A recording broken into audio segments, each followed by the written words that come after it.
Assalamualaikum warahmatullahi wabarakatuh. Saya Adistia Marsanda dari kelas 2A Program Studi Pendidikan Bahasa Inggris NPM 20106103. Di sini saya akan menjelaskan mengenai pembelajaran perkembangan peserta didik untuk memenuhi tugas akhir dari mata kuliah perkembangan peserta didik dengan dosen pengampu yaitu Bapak Umar Yais SPD MPD. Di sini saya akan menjelaskan 5 materi. Yang pertama yaitu hakikat perkembangan, yang kedua karakteristik dan perbedaan individu, yang ketiga pertumbuhan dan perkembangan individu, yang keempat kebutuhan remaja, dan yang terakhir pertumbuhan fisik. Yang pertama hakikat perkembangan. Pengertian perkembangan. Perkembangan merupakan proses perubahan kuantitatif dan kualitatif individu dalam rentang kehidupannya mulai dari masa konsepsi, masa bayi, masa kanak-kanak, masa remaja, sampai masa dewasa. Jadi, perkembangan dapat diartikan sebagai suatu proses perubahan dalam diri individu atau organisme, baik fisik, jasmaniah, maupun psikis rohaniah, menuju tingkat kedewasaan atau kematangan yang berlangsung secara sistematis, progresif, dan berkesinambungan. Yang dimaksud sistematis, progresif, dan berkesinambungan yaitu yang pertama sistematis. Berarti perubahan dalam perkembangan ini bersifat saling ketergantungan atau saling mempengaruhi antara bagian-bagian organisme dan merupakan suatu kesatuan yang harmonis. Contohnya seperti seorang anak yang berjalan menggunakan kedua kakinya. Yang kedua progresif. Berarti perubahan yang terjadi ini bersifat maju, meningkat, mendalam, atau meluas, baik secara kuantitatif maupun kualitatif. Contohnya seperti perubahan ukuran fisik anak dari kecil menjadi besar, pendek menjadi tinggi. Yang ketiga, berkesinambungan. Berarti perubahan pada bagian atau fungsi organisme ini berlangsung secara berurutan dan beraturan. Contohnya seperti anak, untuk dapat berjalan itu terlebih dahulu mereka bisa terlentang, tengkurap, duduk, merangkak, hingga akhirnya bisa berdiri. Ciri-ciri perkembangan.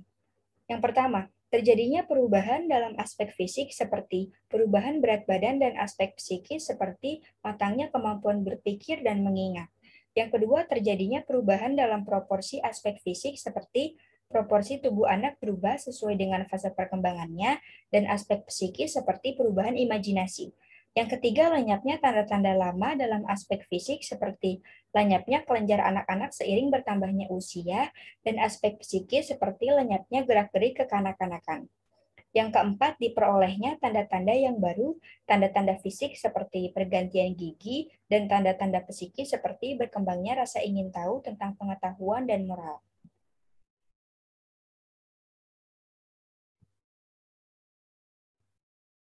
Yang kedua, karakteristik dan perbedaan individu. Individu dan karakteristiknya. Pengertian individu. Individu berarti tidak dapat dibagi atau undivided dan tidak dapat dipisahkan keberadaannya sebagai makhluk yang pilah, tunggal, dan khas. Seseorang berbeda dengan orang lain karena ciri-cirinya yang khusus tersebut, menurut Webster.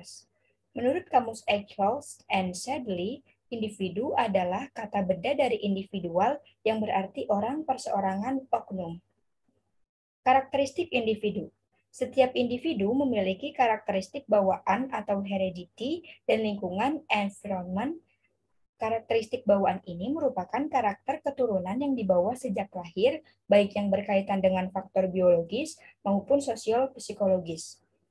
Kepribadian, perilaku, apa yang diperbuat, dipikirkan, dan dirasakan oleh seorang individu itu merupakan hasil dari perpaduan antara faktor biologis dari unsur bawaan dan pengaruh lingkungan.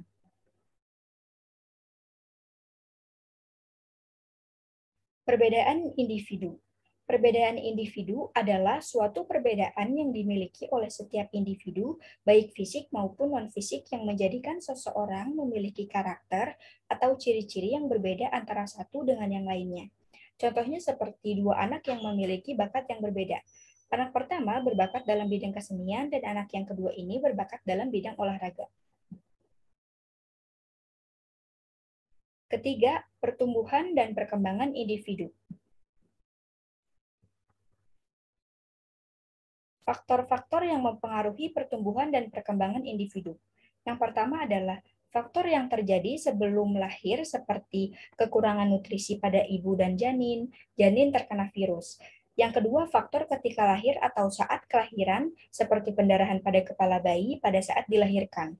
Yang ketiga, faktor yang dialami bayi sesudah lahir, seperti pengalaman traumatik pada kepala. Dan yang keempat, faktor psikologis antara lain karena bayi ditinggalkan ibu, ayah, atau kedua orang tuanya.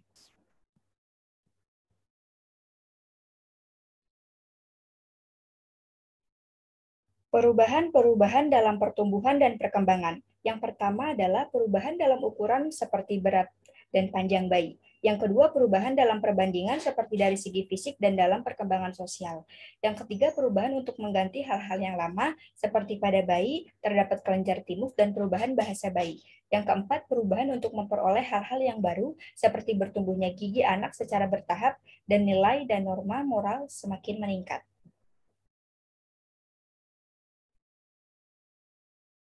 Aspek-aspek pertumbuhan dan perkembangan. Yang pertama adalah pertumbuhan fisik, seperti pertumbuhan sebelum lahir dan pertumbuhan sesudah lahir.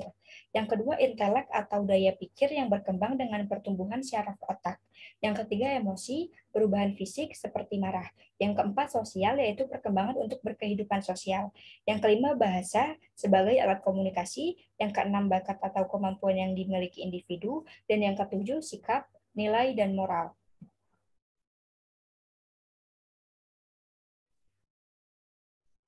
Keempat, kebutuhan remaja. Jenis-jenis kebutuhan remaja.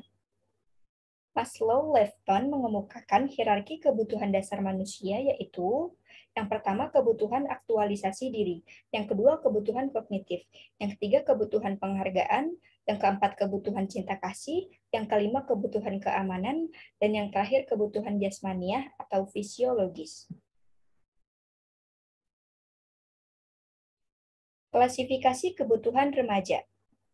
Yang pertama itu ada kebutuhan organik seperti makan, minum, bernafas, seks. Yang kedua, kebutuhan emosional, yaitu kebutuhan untuk mendapatkan simpati dan pengakuan dari pihak lain. Yang ketiga, kebutuhan untuk berprestasi yang berkembang karena didorong untuk mengembangkan potensi yang dimiliki dan sekaligus menunjukkan kemampuan psikofisis. Yang keempat, kebutuhan untuk mempertahankan diri dan mengembangkan jenis.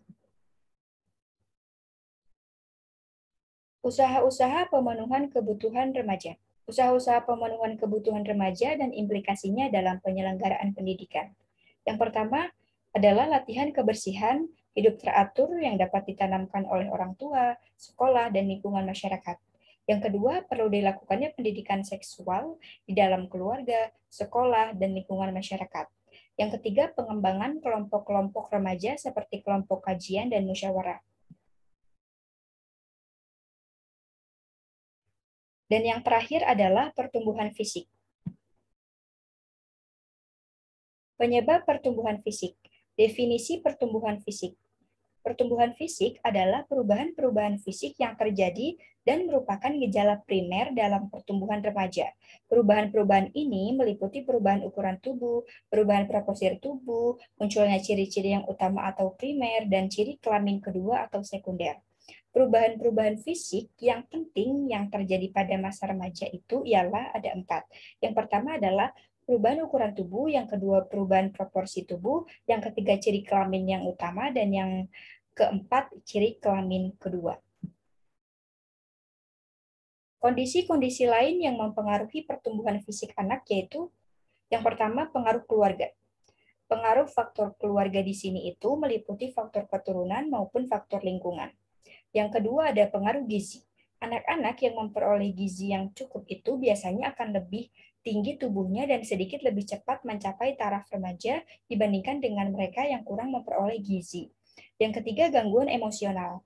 Anak yang terlalu sering mengalami gangguan emosional ini akan menyebabkan terbentuknya steroid adrenal yang berlebihan, dan ini akan membawa akibat berkurangnya pembentukan hormon pertumbuhan di kelenjar pituitari. Yang keempat, jenis kelamin. Anak laki-laki cenderung lebih tinggi dan lebih berat daripada anak perempuan, kecuali pada usia 12 dan 15 tahun. Anak perempuan biasanya akan lebih tinggi dan lebih berat daripada anak laki-laki. Yang kelima, kesehatan. Anak-anak yang sehat dan jarang sakit ini biasanya akan memiliki tubuh lebih berat daripada anak yang sering sakit. Dan yang terakhir ada pengaruh bentuk tubuh. Bangun atau bentuk tubuh, apakah mesomorph, ectomorph, atau endomorph. Itu akan mempengaruhi besar kecilnya tubuh seorang anak. Sekian penjelasan dari saya. Kurang lebihnya mohon maaf, dan apabila ada perkataan yang kurang berkenan, mohon dimaklumi. Akhir kata, wassalamualaikum warahmatullahi wabarakatuh.